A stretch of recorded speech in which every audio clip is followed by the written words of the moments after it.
Hello everybody, it's me, Kite over here. In this video, I'm gonna do something rather bold.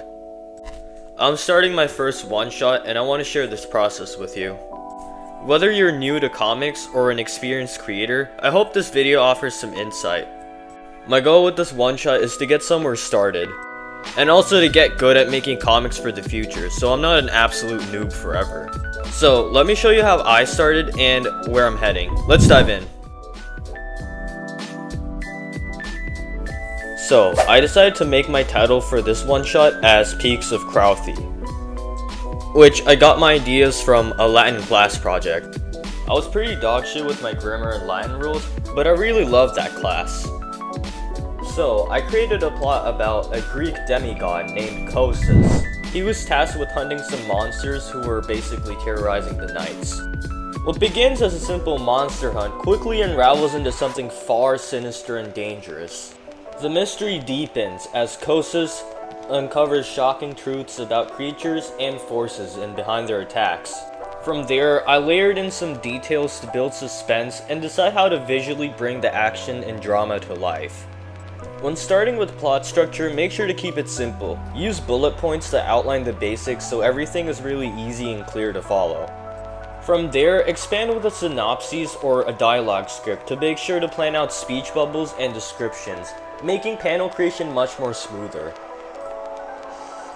Inspiration is key, so make sure to take your time into researching your setting and your plot to ground your ideas. For smaller projects like a one-shot, entry-level research is good enough. Reading articles, Wikipedia pages, or watching videos are all good enough. Research helps create a strong foundation, and can even influence character designs by adding historical or genre-based accuracy. Research does not only help with world building and settings, but it also enhances how you do your character design.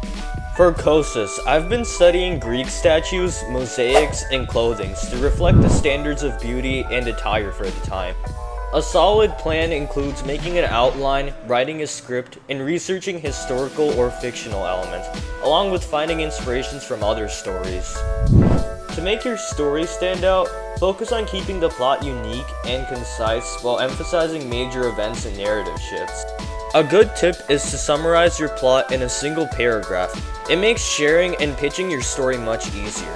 The summary doesn't need to include every detail, just the key points that drive the story forward. Here's an example of my summary for the Peaks of Crouthi. A monster hunter in ancient Greece, Crouthi, forges a few mythical weapons with his friend, Machulus. He'd be summoned by the king of Thysine, who expresses fear of certain beasts plaguing the well-being of his subjects and royalty. Crouthi would go and investigate the issues. He'd find that the monsters known as the Crouthi are far more than what he would expect. Their strength and endless supply in numbers. Crouthi would have to go great lengths to fight against the plaguing forces of the Crouthi, and must prepare for a sacrifice as well.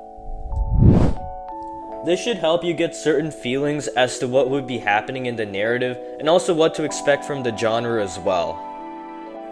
Once your plot and a few pages of the script are done, it's time to move up onto thumbnail sketches and storyboards.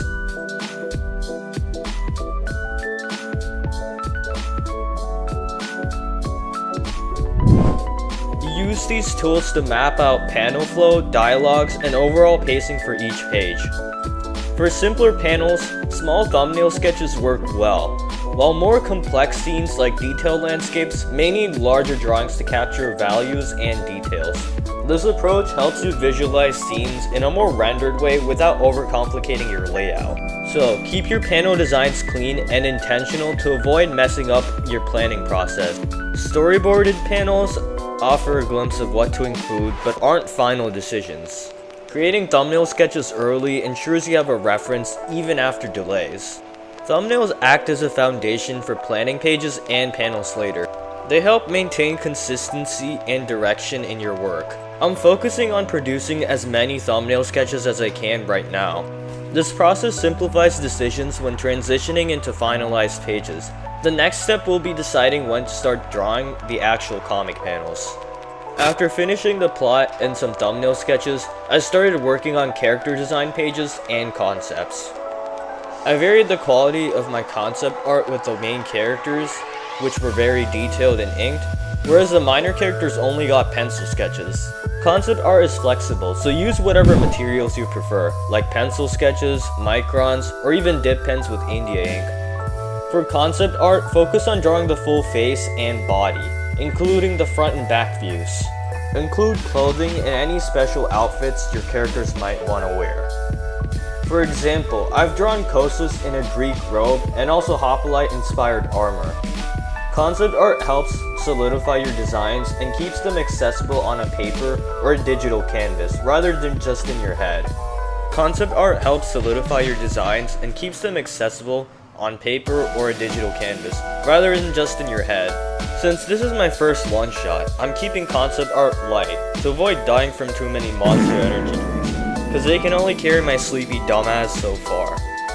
For this one-shot, I'm stepping out of my comfort zone as a traditional artist to explore digital art, something I've only done sparingly before. Most of my work is pen and paper based, but I want to push myself and expand my skill set with digital tools for this project.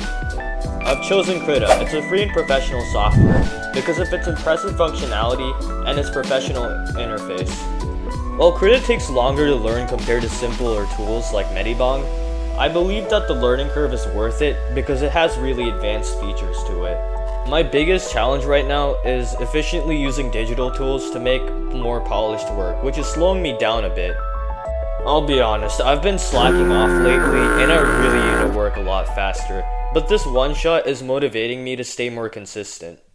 In my next video, I'll walk you through on how I use my thumbnail sketches as a foundation so I can start illustrating my digital panels fully. If you found this video helpful, please consider liking and subscribing, as that really motivates my lazy ass into making more videos, and I can be more helpful as well.